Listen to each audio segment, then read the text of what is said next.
மகோன்னதம் மகத்துவம் அதை பற்றி ஒரு 10 நிமிஷம் இப்போ நாம் பேசுவோம்.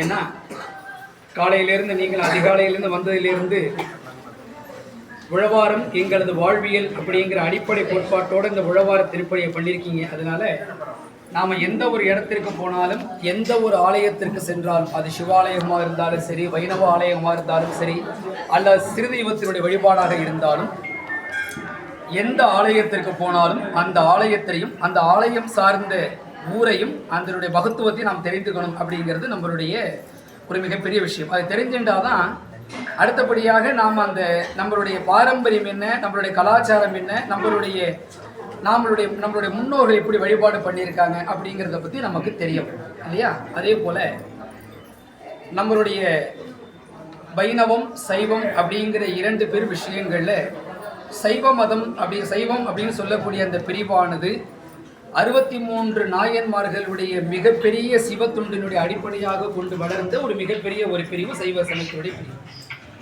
அந்த சைவ சமயத்தினுடைய பிரிவாக 2000 ஆண்டுகளுக்கு முன்பிலிருந்து இன்று வரை நம்மளது அடியார் பெருமக்களால் மிகவும் போற்றி போழக்கூடிய ஒரு தெய்வமாக அருள்பாலிக்கக்கூடியவர் எம்பெருமான் ஈசனார் பரமேஸ்வரர்.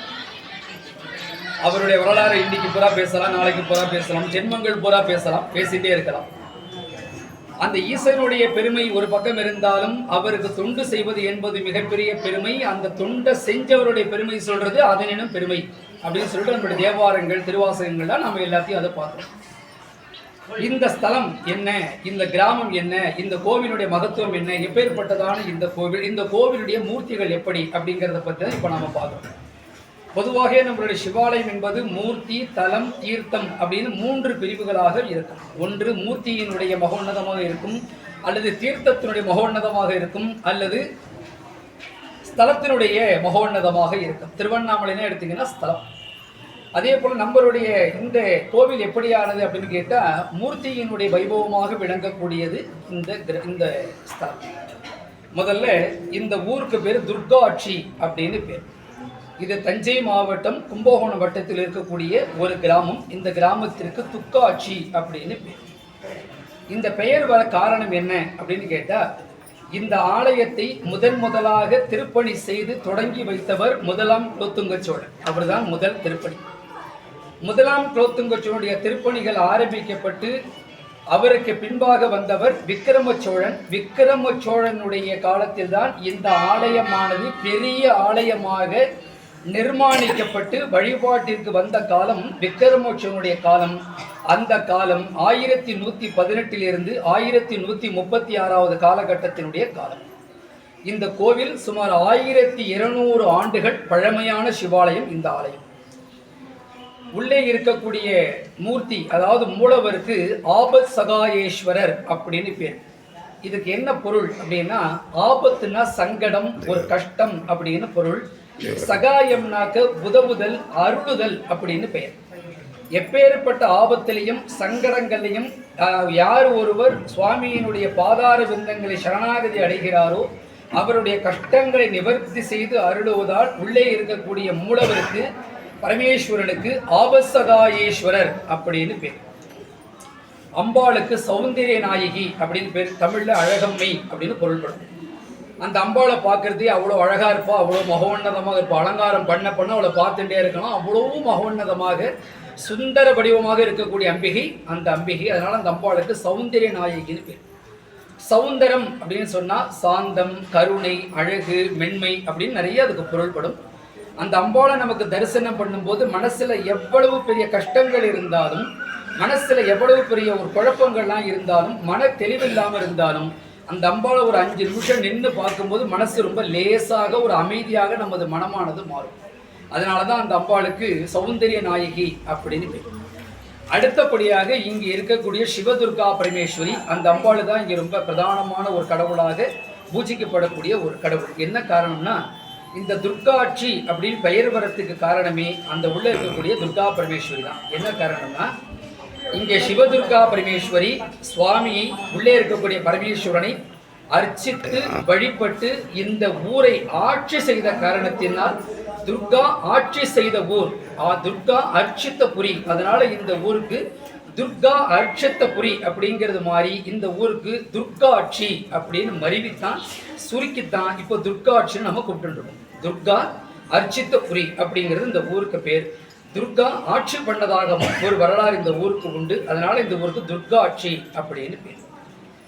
எல்லா ஊர்லேயும் சிவதுர்கா பரமேஸ்வரி அப்படின்னு சொல்லக்கூடிய துர்க்கை சிவாலயத்திற்குள்ள கோஷ்டத்தில் இருக்கக்கூடிய அம்பிகையாகத்தான் இருப்பாள். ஆனால் இந்த ஊரில் மட்டும்தான் தர்பார் மண்டபத்தில் நீங்கள் உட்கார்ந்துருக்கிற மண்டபம் தர்பார் மண்டபம்னு பேர். இந்த தர்பார் மண்டபத்தில் தென்முகம் நோக்கி அஷ்டபுஜம்னு சொல்லக்கூடிய 8 கைகளோட கீழே மகிஷம், மேலே மகிஷாசுரன், அதற்கு மேலே மகிஷாசுர மர்த்தினியாக 3 வடிவங்களாக இந்த அம்பிகையானவள் இங்கே தென்முகம் நோக்கி வீற்றிருந்து அருள் பாலிப்பது மிகப்பெரிய விசேஷம். இந்த தென் திசை அப்படிங்கிறது என் திசைகளுக்கும் 8 தேவர்கள் உண்டு. ஈசானன், வருணன், குபேரன், வாயு, அக்னி அப்படின்னு சொல்லக்கூடியதான 8 தேவர்கள் உண்டு.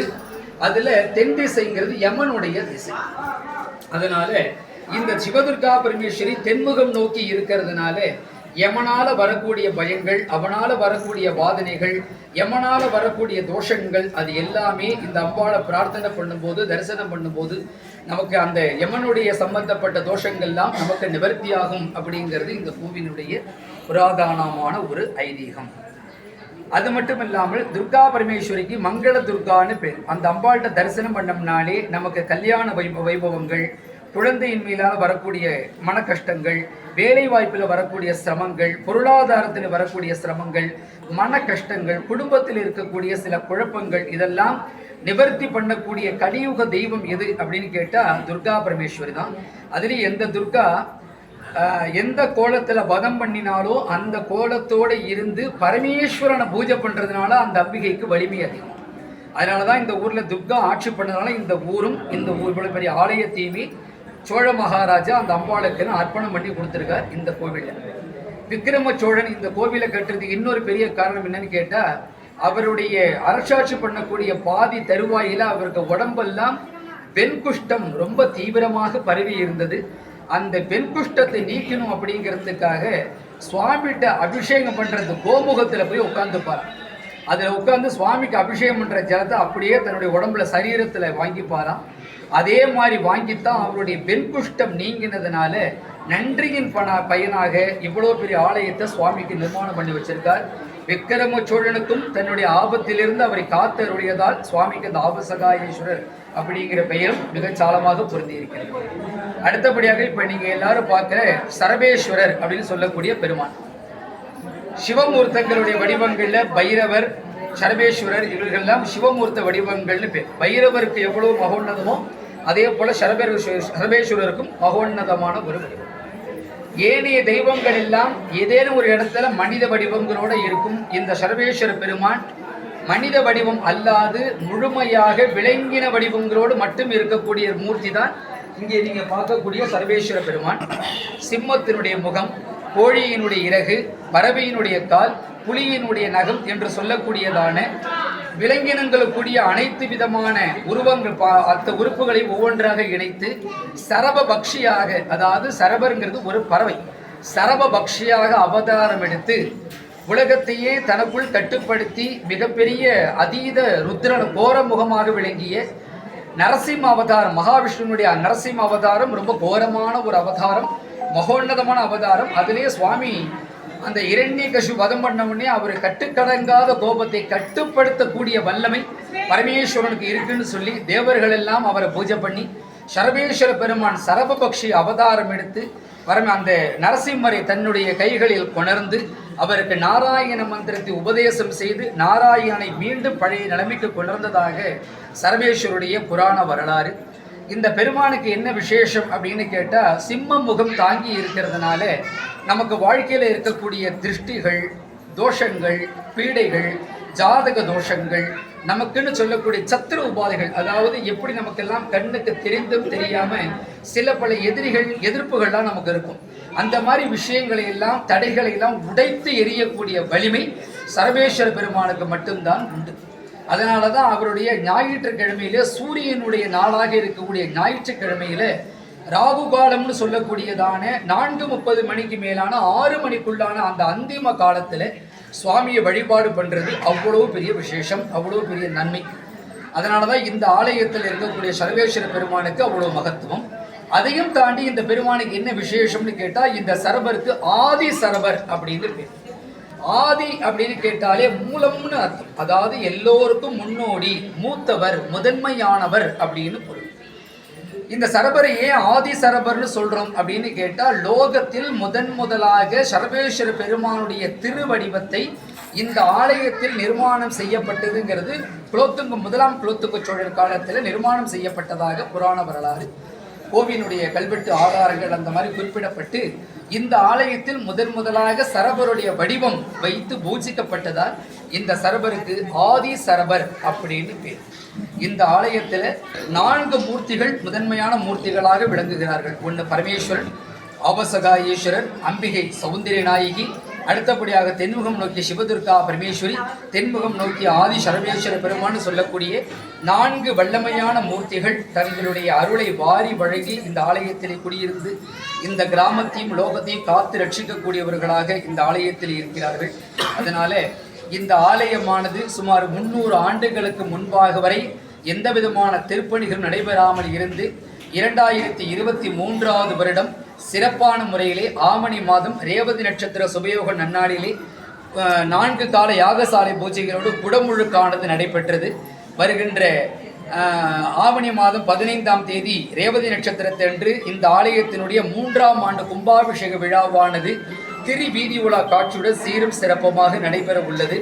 அது மட்டுமல்லாமல் இந்த ஆலயத்திற்கு 2024ஆம் ஆண்டு இந்திய அரசால் பழமை மாறாமல் கட்டப்பட்ட சிவாலயம் என்ற பெருமையோடு யுனெஸ்கோ அப்படின்னு சொல்லக்கூடிய ஒரு விருதானது இந்த ஆலயத்திற்கு வழங்கப்பட்டது. இந்த ஆலயம் திருப்பணிக்கு முன் திருப்பணிக்கு பின் அப்படி 2ஆக பிரித்து பார்த்தோம்னா, திருப்பணிக்கு முன்னாடி இந்த ஆலயத்தில் பெரிய ராஜகோபுரங்கள் கிடையாது, விமானங்கள்லாம் கிடையாது.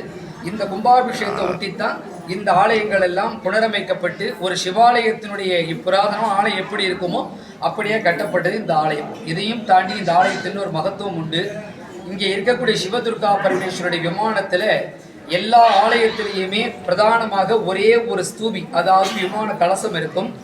இந்த ஆலயத்தில் மட்டும்தான் சிவதுர்கா பரமேஸ்வருடைய விமானத்தில் 9 கலசங்கள் இருக்கும். அந்த 9 கலசங்கள் நவக்கிரகத்தினுடைய வடிவங்களாக பூஜிக்கப்பட்டு நவக்கிரகங்கள் வழிபாடு செய்வதாக இங்கே ஐதீகமாக கொள்ளப்பட்டிருக்கிறது. அதற்கு அடுத்தபடியாக இந்த ஆலயத்திற்கு தென் திருக்காலத்தி அப்படின்னு பேர்.